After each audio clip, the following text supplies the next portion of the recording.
Hello guys, how's it going? If you've come across to watch this video from my TikTok, then thank you so much.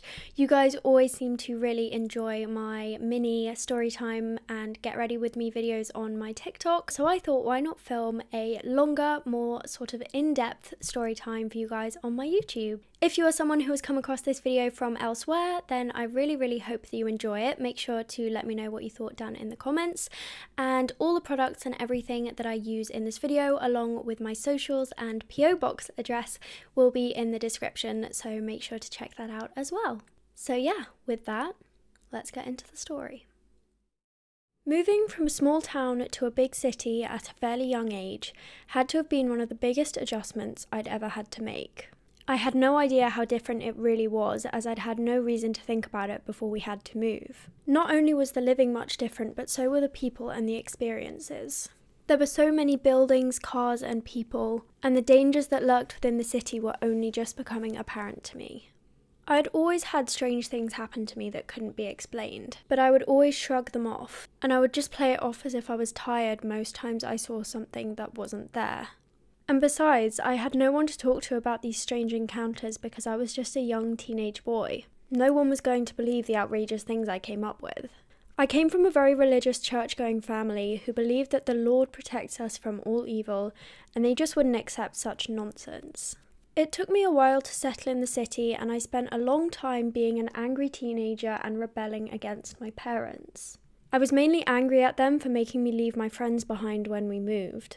I got into trouble a lot and ended up falling into the wrong crowds, and I allowed myself to live up to that stereotypical standard that people have of teenage boys. I knew what I was doing was wrong, but I just didn't care. I found myself in some pretty sticky situations, which finally led me to meet a friend who showed me that what I was doing wasn't going to get me anywhere in life. For this story, we'll call the friend Jason.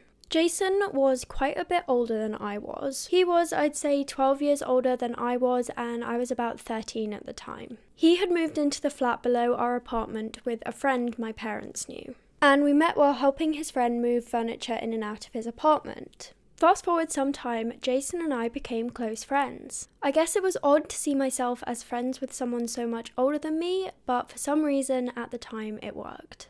And after I met Jason is where the real story starts. Up the street from our apartment complex was a cemetery, and Jason and I would go there regularly to visit graves, clean them up, and place flowers on those that were unmarked to show that someone still cared for them. We would always go during the day, and it was such a beautiful and peaceful place. There were many rose bushes, tall shrubs, and water fountains spread throughout the cemetery. It was very easy to stroll around there all day and lose track of time. One day we came across a tall mass grave which was unmarked. It was so old that the headstone was crumbling and the ground beneath it was caving in. There was also a massive hole just underneath the concrete slab. Jason and I were both really curious about it and would visit that same grave a few times a week. We weren't sure what it was about this grave that drew us back every time, but we visited it pretty often. I recall this one time where we had gone to visit it pretty late in the day. It was just an hour or so until it got dark, and we were never there when it got dark because people would close the gates, and if they found you there after a certain time, they would kick you out. But this evening we decided to stay, and no one came to find us or to try and kick us out. That night we were of course at the unmarked grave once again. Nighttime had fallen and it was getting pretty dark. There were a few lights that lit the cemetery, but the area we were standing in was just dimly lit. Jason and I were admiring the area around the unmarked grave and looking at the other headstones nearby. It was starting to get late, so we ended up circling back and getting ready to go home. And as we did, we walked back past the unmarked grave to say goodbye.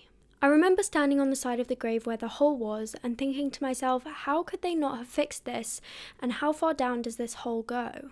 And being the curious idiot I was, I knelt down and stuck my arm into the hole. It was so deep that you couldn't feel any gravel or soil or any kind of indication of how far down it went. Jason had kept walking, and here I was with my hand in this hole just beneath the concrete slab. I stood up and started walking back, following Jason. He was quite a way off in the distance, but I could still see him. Before I could take a step, however, I felt my whole body frozen in place. It was as if someone had grabbed me and wouldn't let go. I couldn't move, I couldn't speak, I was just completely stuck in place. Jason finally noticed that I wasn't walking behind him and yelled for me to hurry up. But as hard as I tried, I just couldn't move, and I felt the grip getting tighter and tighter. I waited for what felt like hours as I watched Jason walk back towards me, going on about how it was late and we both needed to get home. Finally, he was standing in front of me and looking at me like I'd completely lost it. He was still talking to me and asking me questions, but of course I still couldn't move or make a sound. He reached out to grab me and pull me, but I still wouldn't budge. Tears started running down my face, and all I could think about was how was I going to get this thing to let me go? Did I make it mad? All I could do was just apologize over and over again in my head and swear that if it let me go, I would never disturb it again. I'm guessing whatever it was could tell I was sorry because it suddenly loosened its grip and I fell to the floor. I stood up as quickly as I could and took off running. I ended up leaving Jason behind, and the next day he came knocking on our door asking what had happened. I had no idea how to even try to explain what I had experienced, but all I knew is that I never bothered that grave again. So yeah, there we go. Here is the completed makeup look. That was a spooky story that I found on Reddit. It is not my own story, as you could probably tell. But yeah, when I first read it, I found it pretty spooky. So I thought it would be a good one to share. As always, if you enjoyed this video, then make sure to let me know down in the comments and subscribe.